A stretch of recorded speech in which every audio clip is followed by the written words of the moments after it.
You're listening to Conferences Online Allergy from Children's Mercy Hospital in Kansas City, Missouri. Today is January 6, 2025. Our topic is Abbas Chapter 12, B-cell activation and antibody protection.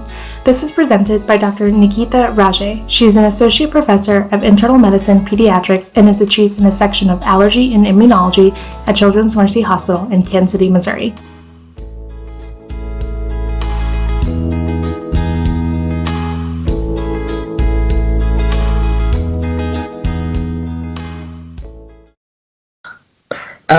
Disclosures for today, nothing relevant to the talk. Learning objectives to expand the knowledge about humoral immune response and B cells. We'll talk about recognition of antigen-induced B cell activation, T cell dependent and independent response, then the proliferation, differentiation, secretion of antibodies and different cells, and regulation. So pretty much what we have done for T cells, now we're going to be talking about all those processes for B cells. Few questions here. A previously healthy young European woman who had not been immunized against measles virus became infected with the virus while traveling in Africa. She developed a rash, high fever, cough, runny nose, fully recovered after 4 days. Tests performed 2 months later showed presence of high affinity IgG antibodies specific for measles virus antigens. Which of the following proteins was not necessary for the production of these high affinity IgG antibodies? We'll take a look at that in a few minutes. Which of the following events did not occur in germinal centers that formed in the measles infected women described in question 1? And which of the following membrane proteins on a B cell generate inhibitory signals that block proliferation and differentiation of the B cells? All right. So just an overview of humoral immune response. We know that the antigens bind to the B cell receptor. So the B cell receptor, it has this surface immunoglobulin M molecule and surface immunoglobulin D molecule. Once that happens, once that recognition occurs, there is going to be clonal expansion. So the specific naive B cell that got attached to the antigen is going to proliferate and give rise to, say, more than 5,000 antibody secreting cells. There's going to be a large number of cells that are specific to that antigen itself. And then the B cells secrete different types of antibodies. Now, the types of antibodies that are produced will depend on few things: type of the antigen, whether it is a fungus or a helminth or a bacteria, whether T cell help is available or not, whether there was prior exposure to the same antigen or not, and where was this anatomic site of that infection. Depending on that, and to give you an example, if it's the GI tract, there are B cells that are more prone to secrete IgA versus it's in the blood. It might or lymphatic organs. There might be production of IgG for the same bacteria. If it's a helminth, it might be IgE. If there is no T cell help, it might be IgM initially. So all of those factors come into play for production of the antibodies, initially IgM and then class switching. They also undergo a couple of other processes like affinity maturation or switching to being a memory B cell. So let's talk about this dependence on T cells for help versus some B cells produce antibodies without help from T cells. It depends on the type of the antigen. So in terms of T cell dependent response, the B cells undergo class switching and affinity maturation. So these are the two important processes that occur if the B cells get help from the T cells, helper T cells helping the B cells, and that gives rise to high affinity antibodies that can be different class from IgM, so G, A, or E, depending on the type of antigen. Whereas if it's a T cell independent response, so say there is a polysaccharide antigen, say pneumococcus, in those cases the pneumococcal antigen has repeating epitopes, and all those epitopes can bind to several B cell receptors on the surface of a B cell. In that case, multiple BCRs are going to cross-link on the surface of the B cell so that it results in activation without the help from the T cells. And when that happens, they can still produce antibodies. They are typically IgM antibodies and low affinity because they don't undergo affinity maturation. That happens more in terms of B1 B cells, marginal zone B cells, versus the T-dependent response is mostly from the typical B cells that we talk about. They are the follicular B cells, and the follicle is where the processes of class switching and affinity maturation occur. So whether there was previous exposure to the same antigen or not decides how robust is that response and how quick is the response. So in terms of a new antigen that naive B cell has not come across, it's the first exposure to that antigen. It's gonna the B cell is gonna get activated and then gonna proliferate and give rise to short-lived plasma cells in the lymphoid organs. Some of those short-lived plasma cells will give rise to the antibodies for clearing that infection, but then some of the long-lived plasma cells may stay back in the bone marrow. And if there is a second exposure, then there is a secondary response to the second exposure, or if there are multiple exposures, subsequent exposures will lead to the presence of these memory B cells or long-lived plasma cells. They can be activated sooner, quicker, so the response is quicker and it's more robust, so there are more antibodies that are going to be produced.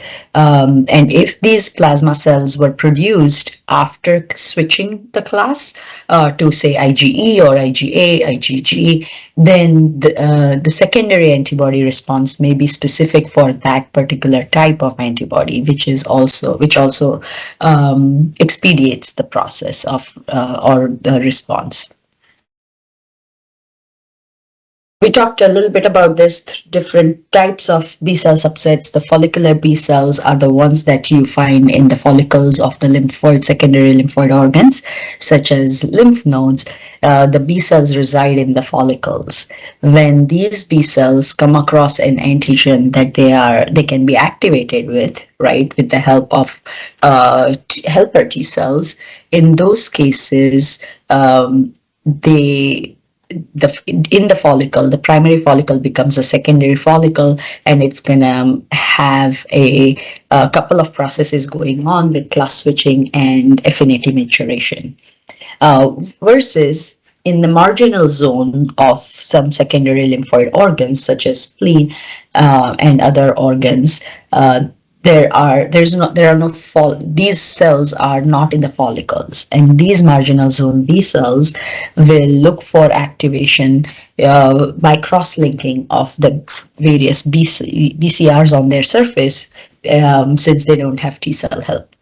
Once they cross-link, they are able to produce antibodies, mainly IgM type, and they do not produce as much memory, so they are short-lived plasma cells. They do not undergo affinity maturation. Similarly, in the mucosal tissues, there might be B1 B cells that also have a similar process of activation. All right. So let's talk about what happens in secondary lymphoid organs and how do these how do the B cells come across the antigen with which they are going to be activated.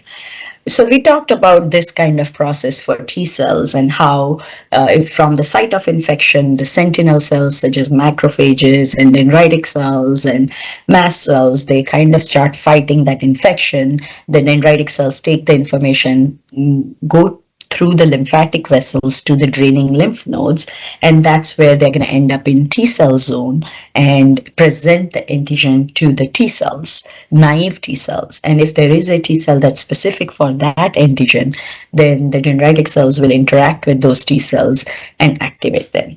So exactly the same kind of process, we have to see how does the same kind of process work for B cells. We know that the B cells don't have antigen presenting cells presenting the antigen, but there has to still be a way for that antigen from the site of infection to be captured and delivered to the secondary lymphoid organ where they can come across the naive B cell specific for that antigen.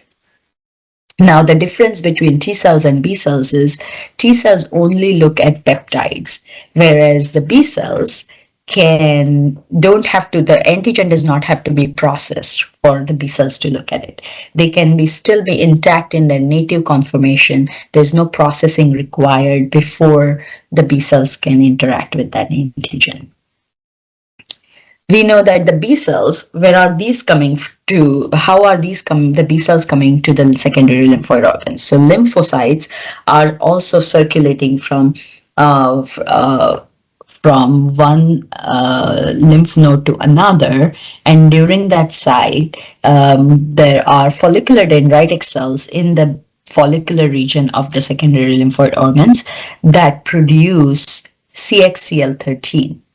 So FDCs, follicular dendritic cells, in the lymph follicles of secondary lymphoid organs produce CXCL13 and attract cells that carry CXCR5, chemokine receptor CXCR5.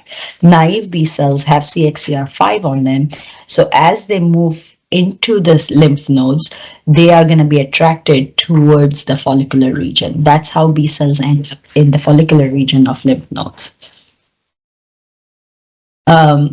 So there are some macrophages that are in the subcapsular sinus region that will take up the large microbes and large antigen antibody complexes, and they're gonna start processing them. We know that the dendritic cells also take care of some of the larger antigens, but along with that, there are these complement receptors CR2, complement receptor CR2, that are present on some of these cells like marginal B cells or follicular dendritic cells. So they are going to look for any kind of complement fragment that is attached to an antigen, and that can actually be used to pluck that antigen off it onto follicular dendritic cells in the follicle. Let's see if that's something that's shown. Okay, so I don't know if it's shown here. All right, so the follicular dendritic cells are up here, but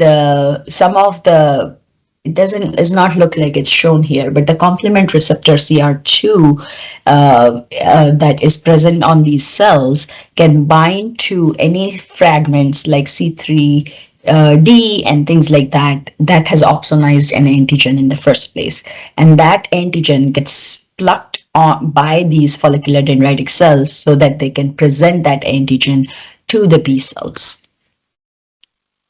So talking about that presentation of the cell, of the antigen to the B cells, we know that the B cells have the BCR, which is an IgM, surface IgM molecule, right? Apart from that, there are some signaling molecules that are present in association with the BCR. And then there is the co-receptor that is also present, which is CD19, TAPA1, CR2, that's present on the B cells. Now, this CR2 can bind to the complement fragment C3D, whereas the antigen can bind to the BCR itself using certain epitopes.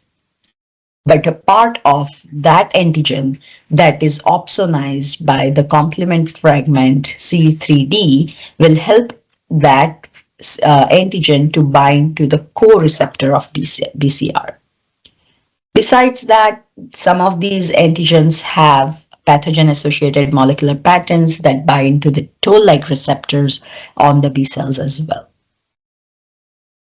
So that's our first signal.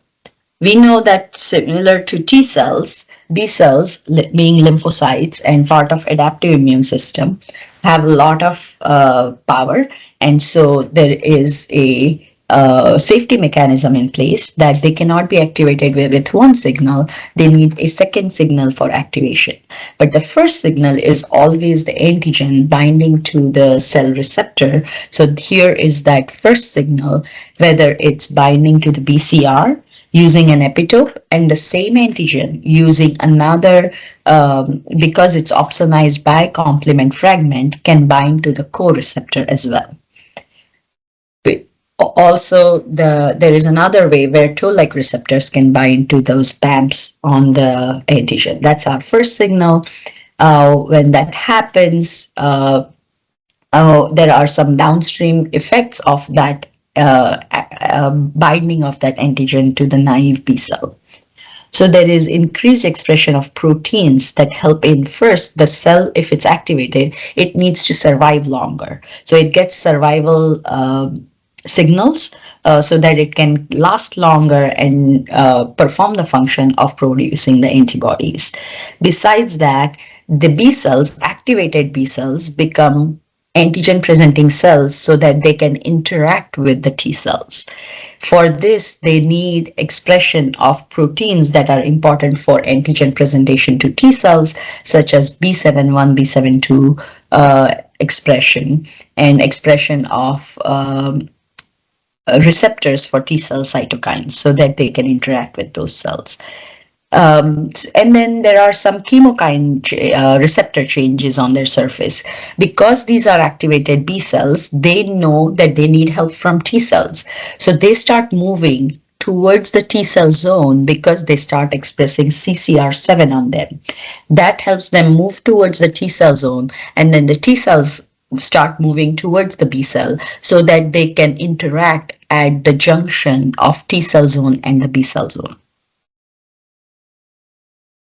Questions? All right. Moving on, we looked at the initial stage of activation, which is the antigen recognition for B cells.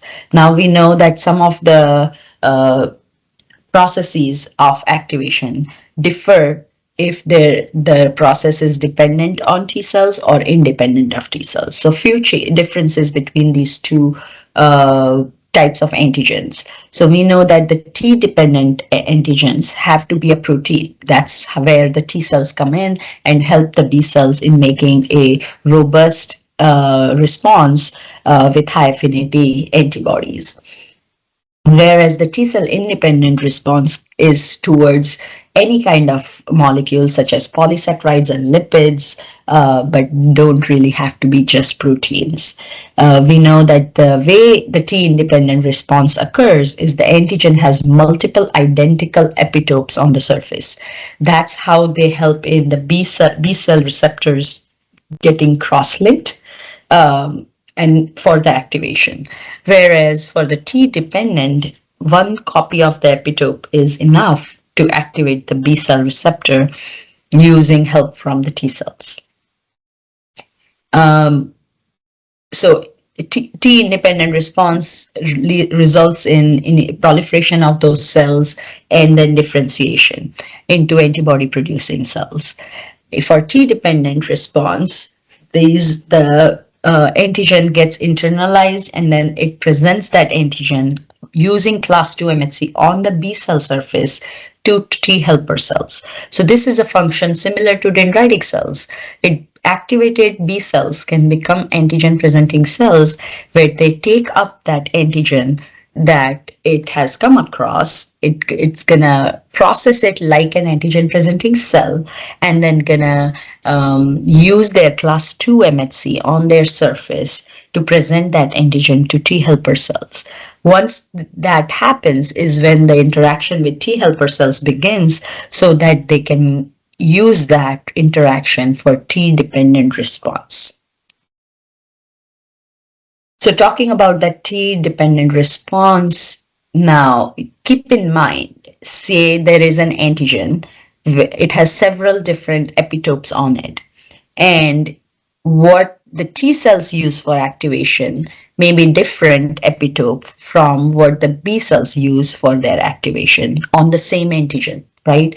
The determinant or epitope, that there are multiple of those present on any antigen, and the epitopes used for the same antigen by B cell and T cell may be different. So, in case of the T cells, the process is very similar to what I mentioned. It's that antigen is information is taken up by the dendritic cells. Dendritic cells process that antigen so that it cuts it up into several peptides of the right size. And once that happens, they are going to present that, and they are going to take that information to the secondary lymphoid organ, enter the T cell zone. They're going to come across a naive helper T cell that's specific for that antigen. It's going to present that peptide on the surface of class 2 MHC and help in activation of the helper T cells. Whereas the B cells, say this antigen was opsonized by complement, it comes to the B cell zone and is taken up by the follicular dendritic cells and present that antigen to the B cells. In that case, the B cell gets activated. It's now going to start expressing CCR7, and then the helper T cell is going to start expressing CXCR5, so that it starts moving towards B cell zone, and the B cell expresses CCR7, so it starts moving towards the T cell zone. At that junction of the T cell and B cell zone is where they're going to meet and interact with each other. So when that interaction occurs, there are a few things that happen. One, they help in class switching. So instead of producing just IgM, they can start producing IgG, A, or E, depending on the type of infection. That helps in producing short-lived plasma cells that will produce those antibodies, and there is generation of follicular helper T cells. So follicular helper T cells are the ones that help these T cells in affinity maturation. So initially, the primary follicle has B cells that are interacting with various antigens. When the B cells get activated, they form a germinal center where the B cells are being tested against for the affinity of their antibodies against the antigens that are presented to them by the follicular dendritic cells and their interaction with the follicular helper T cells. They also help in production of memory B cells. So that's your germinal center reaction.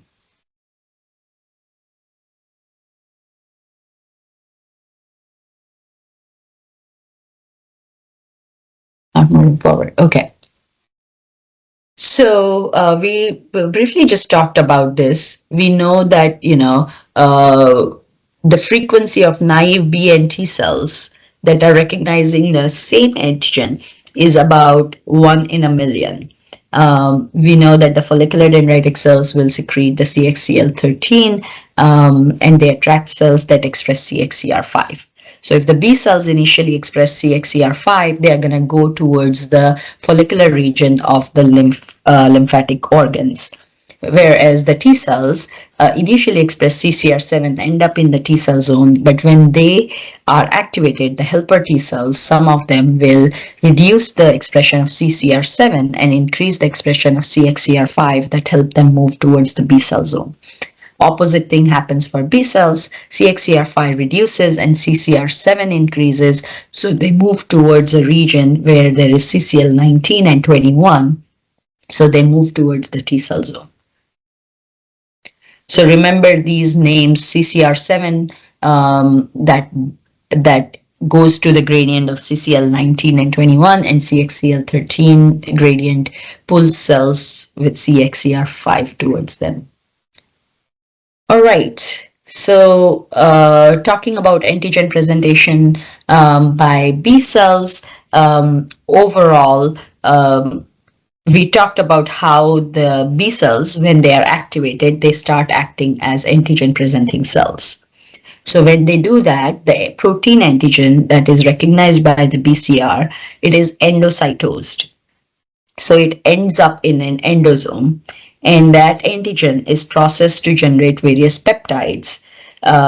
These peptides are going to wait till they come across the endosome that has the MHC type 2 molecule in it. And once that happens, remember we talked about this process for class 2 MHC pathway where they have that invariant chain blocking that MHC class 2 cleft, and that invariant chain gets chopped off to become a clip that's going to continue to be there when they enter that endosome. Once they enter the endosome, the HLA-DM molecule is going to take away that clip so that the cleft for MHC class 2 is available where the peptide is bound.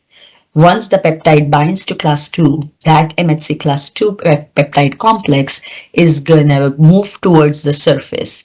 And on the surface of the B cells, this class 2 MHC peptide complex will present that antigen to the T cells. And that's how the interaction with the T cell begins. Dr. Raje, Mhm. how does the B cell decide to present the antigen for the T cell? Because you said sometimes it doesn't process the antigen.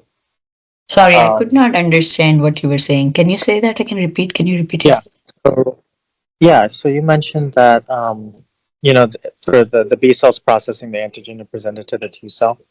Mhm. Um, but I think that before there was another moment where sometimes the antigens go to the B cell and they don't have to be processed to activate the B cell itself and not present it to the T cell. So I was just wondering what changed and what makes the B cell want to present it to the T cell. So, great question. Two different processes.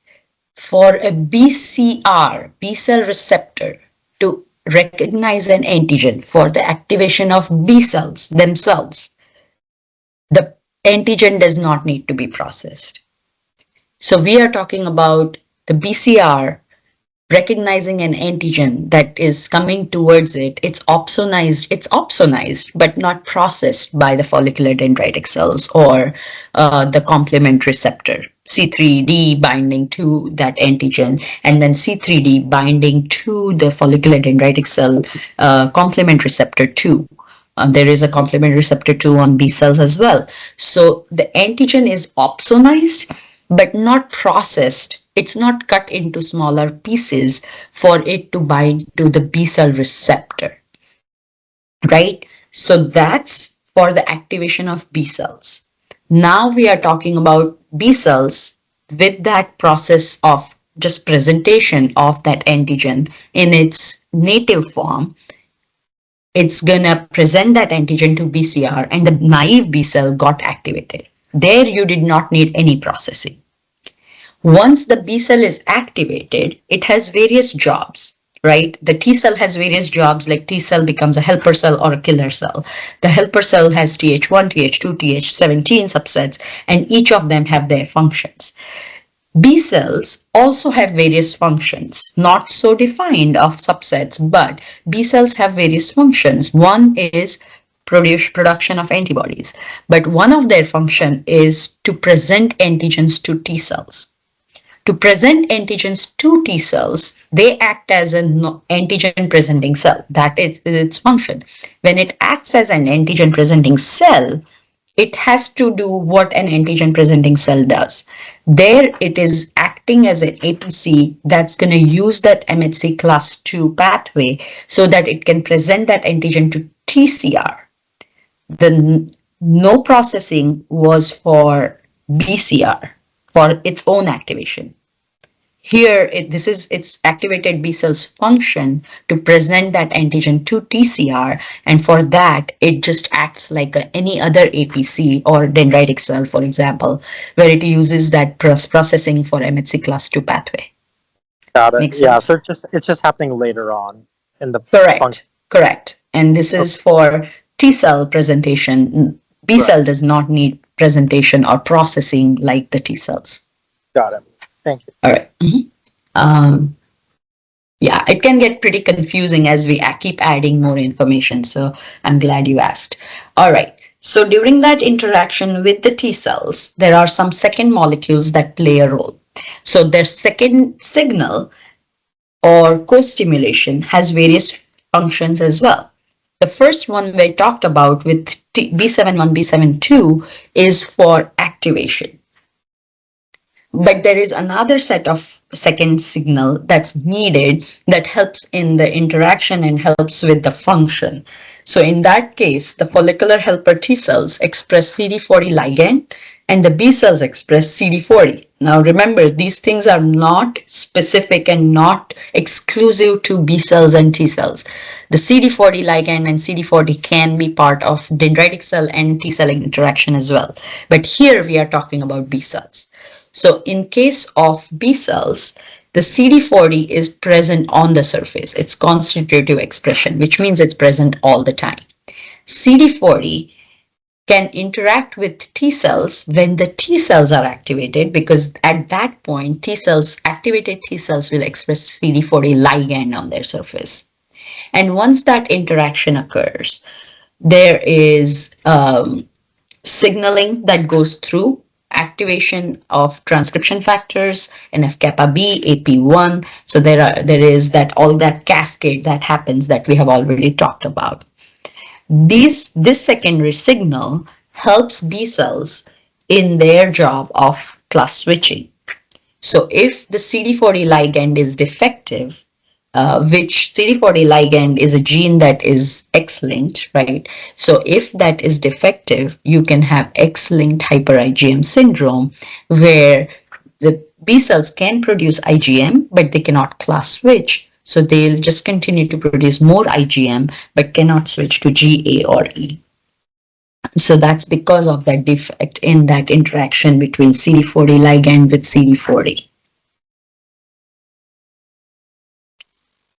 All right, the B cell response has, you can think of B cells providing response in two places, extrafollicular or in the follicle. When it happens in the follicle, it happens in the germinal center of the follicle.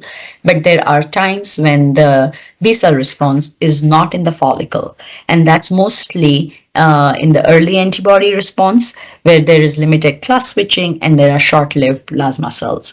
Whereas in germinal center, the response takes a few days to develop.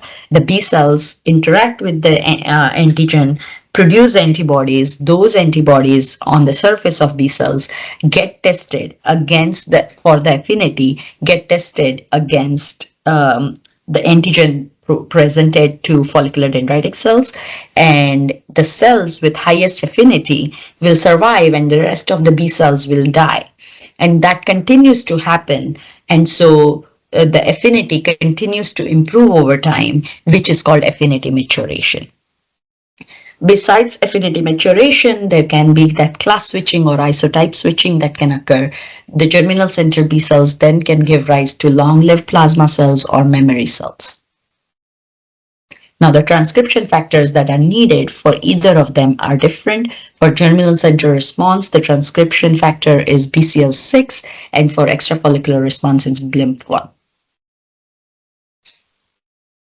More about the germinal centers. As I mentioned before, the B cells express CD40 and they interact with the T cells, follicular helper T cells in the germinal center that express CD40 ligand. As the B cells get activated, the primary follicle in the lymphoid organ starts making a germinal center. And because of that germinal center being formed, it's called a secondary lymphoid organ. or sorry, secondary follicle. So secondary follicle has the germinal center, and that germinal center has two zones, light zone and dark zone. So dark zone, as you can imagine, has more number of cells that makes it dark, and that basically are rapidly proliferating B cells. The doubling time for these B cells is 6 to 12 hours. And as these centroblasts are being produced, they are pushed towards the light zone. There they are called centrocytes. In the light zone, they are going to be tested against the FDCs to see if the affinity, if those antibodies that are produced on the surface of the cell are able to bind to the antigen presented by follicular dendritic cells with good affinity. As there is a competition going on between all these centrocytes, as they move towards that area, they are going to interact with follicular helper cells that help them in affinity maturation. So changing that, editing that receptor on their surface a little bit, the cells that bind to the follicular dendritic cells with higher affinity can survive longer, and the ones that do not bind as much will die. So the ones that survive later on are the ones with higher affinity.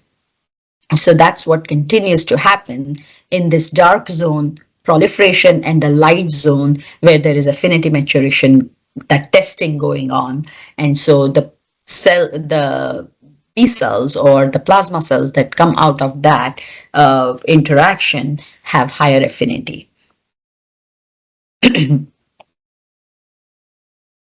All right, this is just kind of going into that, and we can take a look at this in the picture. Here is the dark zone, so a lot of centroblasts, which means the B cells are proliferating because these are activated B cells, right? Here is that interaction between T helper cells and B cells that is pushing these cells to undergo that affinity maturation.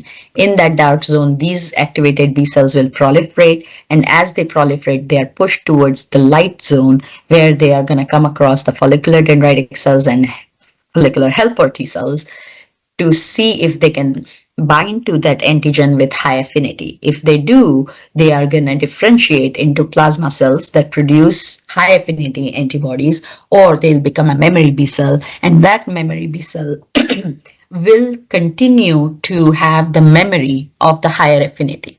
So once that memory B cell, if it becomes exposed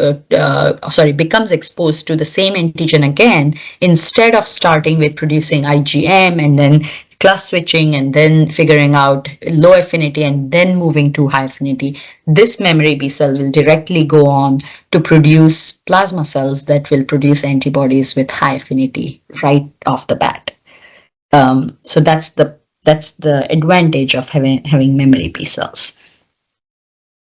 All right, so the process by which that affinity maturation occurs is somatic hypermutation, which means there are a lot of variations in the DNA of B cells going on that helps it in changing the FAB region of the BCR. So that is called somatic hypermutation that leads to affinity maturation. All right, just looking through and making sure I mentioned everything I said. Okay, I did cover this part. All right, so talking about follicular helper cells. So we know that the helper T cells help B cells in their job, helps dendritic cells, macrophages, all the cells at different points. But we are talking about a particular type of helper T cells that are geared to become the helpers of the B cells. They are called the follicular helper B cells. So to produce this, like when the T cell gets activated, how does it know if it's gonna be a Th subset that goes on to become Th1, Th2, Th17, or a Treg, or a follicular helper cell? So in case of T follicular helper T cells, it initially naive T cell, CD4 T cell, has to have that initial interaction with dendritic cells and become an activated T cell. At that time, it is dependent on the signaling in through that cell and the strength of the signal. So weak IL-2 receptor but high signaling of BCL6 that leads to generation of T follicular helper T cell. Because of these signals, there is increased expression of CXCR5, ICOS, and multiple other molecules that decides that that activated T cell will become a follicular helper T cell. So remember, follicular helper T cell uses that CD40 ligand, right, that I mentioned. But even before that, it expresses ICOS. Follicular helper cell expresses ICOS, and the activated B cell expresses ICOS ligand. ICOS stands for inducible co-stimulator. So that's what ICOS stands for. Then ICOS L is ICOS ligand. That interaction helps in activation of the follicular helper T cell. So this signal is needed for T cell activation of follicular helper T cells by B cells.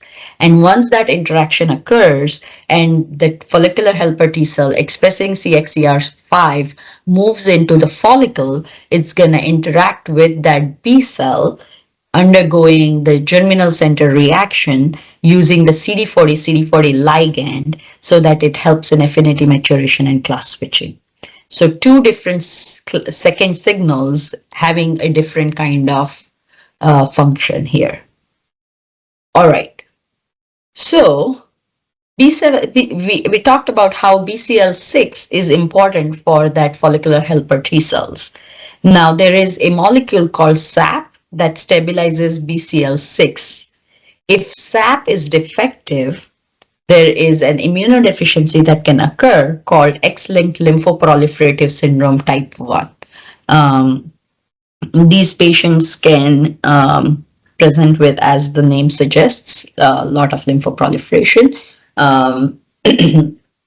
And so just kind of something to think of in terms of clinical aspect of this follicular helper T cells.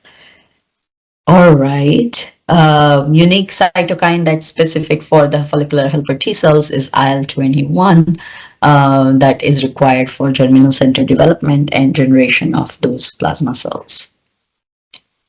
We talked about affinity maturation. Let's talk about isotype switching now. So some of this isotype switching, let's see here. In this figure, we are talking about the helper T cells interacting with the activated B cells using CD40 ligand interaction. At that time, the B cells that are activated can produce IgM, but for them to class switch, it depends on the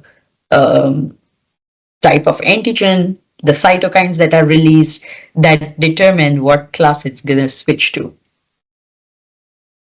And that the follicular helper T cells help these B cells in that class switching. Most of the isotype switching occurs in the germinal centers with the help of those follicular helper T cells.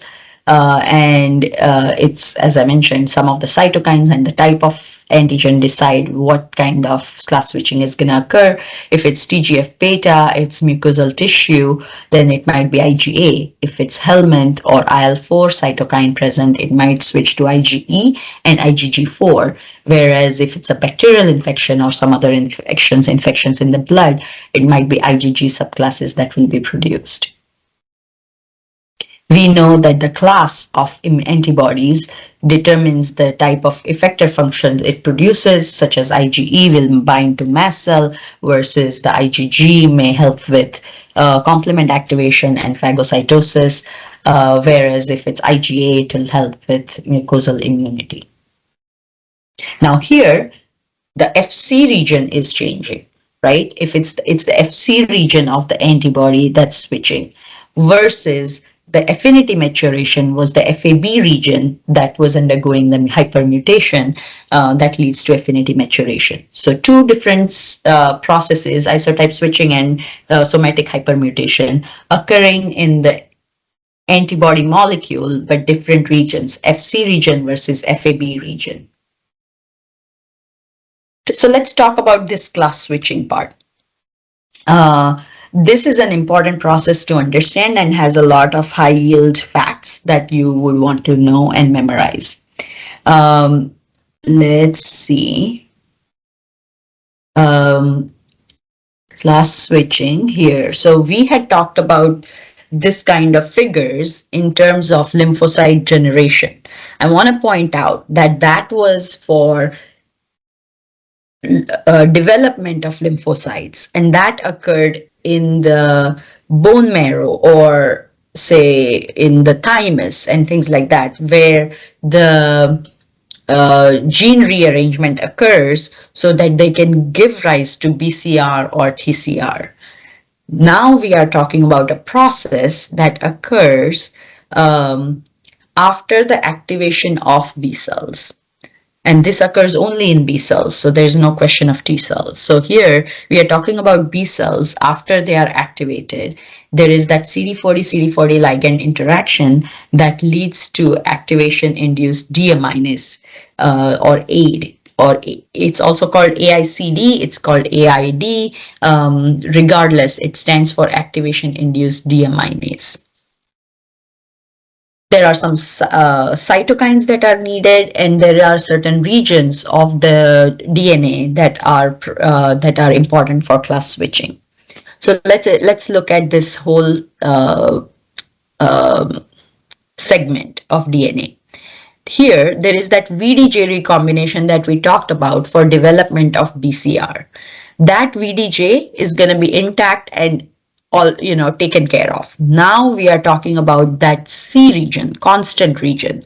And remember, these constant regions are named based on the class. So C mu, C gamma, C epsilon, standing for IgM, IgG, IgE, IgA, so on and so forth. So they are stacked one after another. Now the VDJ initially is going to be in contact with that C mu, right, region. And that's the reason the initial antibody that's produced is going to be IgM. However, and then that's the IgM, and then the C delta is for IgD. So both of these are going to be present as the BCR. They are the default antibody. They also have these regions called switch regions. For every constant region, constant heavy region, there is that switch region and an exon I that's present 5' of that heavy region. So I mu and S mu, then it's going to be the I gamma, S gamma, and then C gamma, I epsilon, S epsilon, and then C epsilon. So those regions are stacked. Those are the regions for each of the heavy chain region. Right? So this is the germline transcript, and then when there is these signals present, such as CD40 ligand interaction, as well as the cytokines that are needed, at that time, because of that, there is a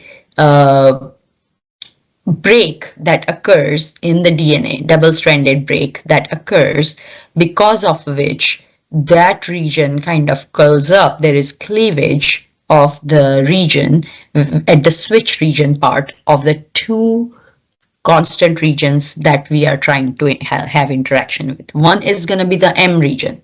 The other is going to differ whether it's going to be E, G, or A, right? Epsilon, gamma, or alpha. Here, they are trying to make an IgE antibody, so the switch region of the C mu and C epsilon is going to come close to each other. And then there is going to be a complete break, double-stranded break, so that a circle comes out, and then these switch regions bind to each other. And that brings the VDJ region in close proximity to the C epsilon, and the mu and the gamma regions, delta region, all of those were taken out. Because of that, the VDJ C epsilon, that transcript is going to undergo RNA splicing and then translated to make an epsilon protein, and those chains come together to give rise to IgE. All right, so moving on, let's talk about this process again here. This is just showing the same thing. Here is the aid. Aid helps in that processing of that switch regions where they come close to each other. Here they are that this is going to produce an IgA, it looks like, because the S mu comes in contact with the S alpha region, and that brings the rest of those regions out. They cut out, and then the S mu was bound to the S alpha region, giving rise to IgA. All right, now we had this view that we looked at is the zoomed out version.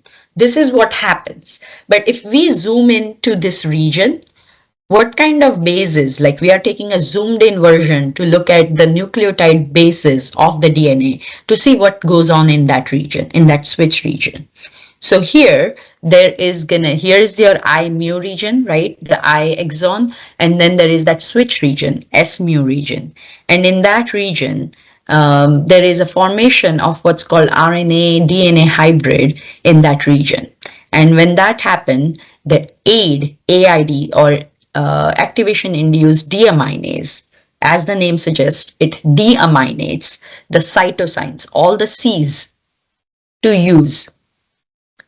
Once those U's are produced, UNG comes along. UNG stands for uracil and glycosylase, and UNG takes away the U's completely. It just removes those uracil residues from that chain or that sequence. So there are these A-basic sites that are produced, and the APE1 nuclease comes and makes nicks, like small cuts at those A-basic regions. And then once that happens, eventually there is that double-stranded break that occurs in the switch region. So AID and UNG are needed for class switching. Once that happens, that break occurs in that switch region at S mu region and the incoming antibody class, say IgG, so it would be gamma. That S region, there is a complete double-stranded break, and then those two have to combine to each other to give rise to IgG antibody. We talked about class switching. Now here we are talking about affinity maturation. This leads to increased affinity of antibodies for the specific antigen. Here we are talking about the mutation of immunoglobulin genes. This also requires the helper T cell interaction, and the mutation occurs in 1 in 1,000 in V region that leads to the affinity maturation. So it's hypermutation because the mutations are occurring in 1 in 1,000 genes, which is way more than usual mutation rate. So it's called somatic hypermutation. It does not occur in germline, so it's called somatic, and it's way more mutations than normal mutation rate, so it's called hypermutation. It can result in 10 amino acid substitutions and occurs in the dark zone of germinal center, which we already know about. Here is your low affinity antibody, and when you look at how that affinity makes a difference, the segments or the gene segments in the variable region changes, but effectively this is what happens where the affinity for that antigen or the epitope increases, and that's your high affinity antibody. The mutations occur in the CDR regions, CDR1, CDR2, CDR3. CDR3 is the most variable, occurs more in IgG than IgM. And again, for this process as well, AID is important, where it replaces the C's to U's, here the U's are converted to T's, and that gives rise to C to T SNP. All right, here, this is just showing how as this process continues in the germinal center, in that light zone, it's going to be tested against that antigen. And as that continues, the high affinity B cell will survive, whereas the low affinity ones will actually die. So the B cells that don't undergo as much affinity maturation will die, and the B cells with higher affinity will survive. The B cells can differentiate into plasma cells, short-lived or long-lived. We know short-lived can be both T-dependent and independent, more in extrafollicular regions that are present, the B1 B cells that are present in spleens or lymph nodes or peripheral long lymphoid tissue, whereas the long-lived plasma cells have a T-dependent response. They are phenotypically different than mature B cells, so the plasma cells do not have CD20 on them, and these develop in the bone marrow. Here is a plasma cell and versus lymphocyte, and in the if you look at the structure, it changes because the plasma cells is larger, the cell enlarges, and the cytoplasm to nucleus ratio goes up. Endoplasmic reticulum become prominent. So it has a very specific structure. The plasma cell looks very different from the B cell. Of course, it has higher capability of making antibodies and switching from membranous immunoglobulin to secretory immunoglobulin. The result of this result is because of changes in the COOH terminal of the immunoglobulin heavy chain transcript. This shows the two different forms, membrane attached or the secreted forms, where the cytoplasmic tail is different for these two molecules. So the transmembrane one has a short spacer, has hydrophobic residues so that they can bind to that cell membrane. The cytoplasmic tail is positively charged with these various different amino acids, whereas the secreted one does not have that anchor, and the tailpiece has more polar or aqueous amino acids. So that is because of the RNA processing, where it can move from membrane to secreted form. Memory B cells, these are generated mainly in the germinal centers. They express increased anti-apoptotic proteins like BCL2. They increase, there is higher affinity BCR on them, and as we talked about, they have give a rapid response to subsequent exposure.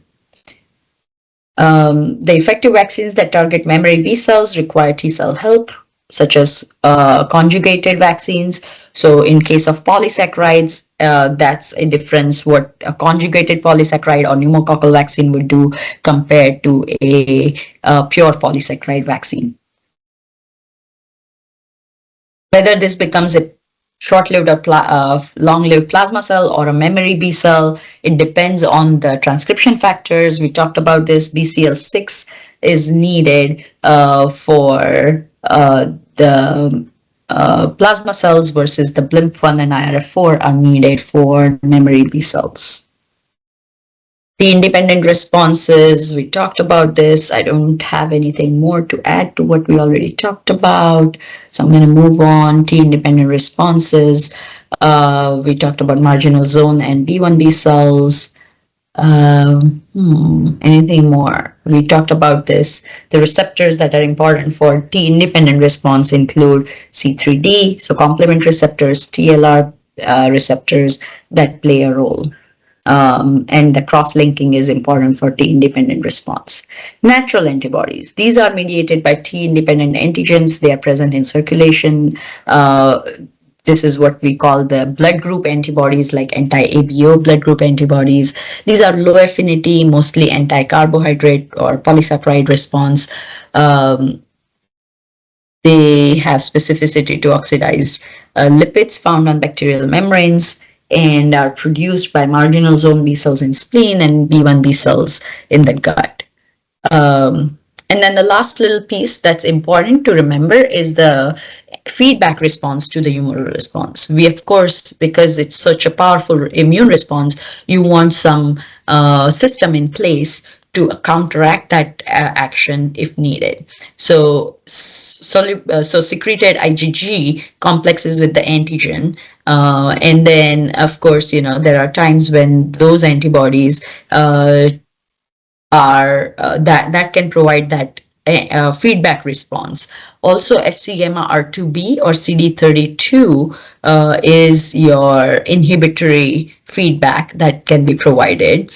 And then there are some other molecules like SHIP that provides negative feedback for B cells.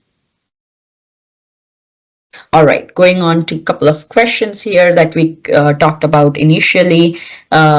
We talked about this woman who has measles infection. Which of the following proteins is not necessary for production of high affinity IgG antibodies in case of measles, which is a protein, right? Protein antigen. Anyone? I would go choice E, CRP. Sorry? I would go with choice E, CRP. CRP. And that is correct. See, you need CD40 ligand, class 2 MHC, CXCR5, AID. All of those are needed for class switching and high affinity antibodies. Which of the following did not occur in germinal centers? Is this one B, VDJ recombination? That's correct. That's the difference you have to keep in mind. VDJ recombination occurs during lymphocyte production and development, whereas the somatic hypermutation and class switching occurs after activation of B cells. Which of the following membrane proteins on a B cell generate inhibitory signals that block proliferation differentiation of B cells?